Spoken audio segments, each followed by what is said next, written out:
you say in terms of the timing to really see some serious numbers in terms of growth in the economy?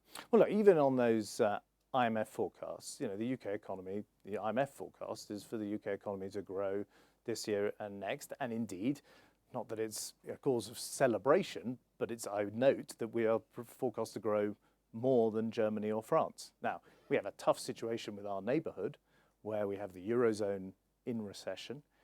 And that is a major trading partner of the UK. 40% of our exports go to the Eurozone. The good news is that the turbulence in the financial markets has abated a great deal since before Christmas. But we still have the real economic situation in many of these Eurozone countries, and these are, as I say, important export markets for us. But in terms of progress, as I say, the rebalancing is happening, the jobs are being created, and actually also another encouraging sign is that the rate of new company creation in the UK is at its highest rate on record. So you're also seeing, hopefully, the great success stories of the future being born out of the difficult times of the present. In terms of the programs, is everything on the table? What would be more impactful than others? What programs? In terms of spending? Yeah, spending cuts. Well, look, we made some decisions to prioritise certain things. I have prioritised the education budget. I have prioritised science spending.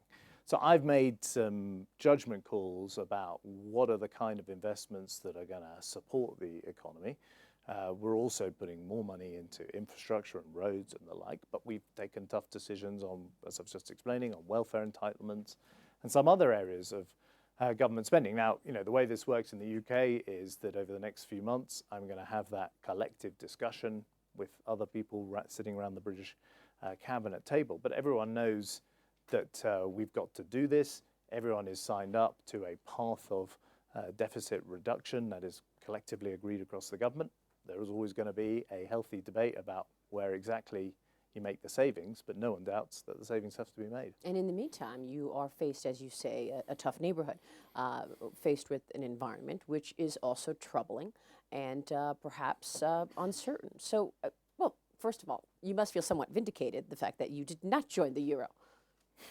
Well, yeah, I'm relieved, I think, is the way I would put it. There was a big argument in Britain. I think we forget that over a decade ago, there was a whole wealth of opinion that wanted Britain to join the euro. The Prime Minister at the time, Tony Blair, wanted to join the euro. A lot of the industry bodies, well, particularly the Confederation of British Industry, wanted to join. The trade union movement wanted to join. And actually, it was those who stood out against it felt at the time like minority voices.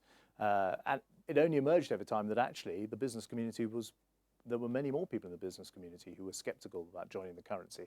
And fun enough, I think you see something similar happening today, coming back to your opening question about what we're saying about Europe. A lot of British businesses coming out over the last couple of days, big international businesses saying actually David Cameron and George Osborne and the government are absolutely right to argue for economic change in Europe and seeking consent to that change. So the single currency reminds us that actually Britain can lead in Europe, can make the right decisions for Britain. And a lot of the arguments we made about the single currency at the time, which was it's fine to join, but if you join, you're going to have to end up having a fiscal union, a financial union, a budget union. All of those things, many years later have turned out to be true. And the argument we want to lead in Europe now is another positive one, which is, we can make this continent a success, but there has to be change. But is there a downside risk? That's what I was getting at. I mean, we see now what has gone on in terms of the interconnectedness of being a part of the euro. But if the UK were to leave the EU, is there a downside risk of that independence, not having the connectedness and the open trade that comes with the unity of the EU? Well, I'm arguing for reform in Europe and Britain being part of a reformed Europe. That's what I want to see as the outcome of this process. And I think we can deliver that. But in the end, you can't ignore the growing gap between the governed and those who claim to govern. And that has happened in many European countries. And in the UK, referendums were promised time and again by all political parties and not delivered. And that's one of the things that has contributed to a concern about that democratic deficit. So, I think we are right to confront this. And as I say, there's a lot of business support. There's certainly a lot of public support for that as well. What do you think the British people want to see in terms of remaining in the EU? Well, look, I think Britain is a European country. Of course we are.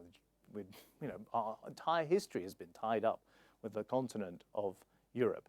But we want the institutions of the European Union to work for us and our economy and for all of the economies of Europe.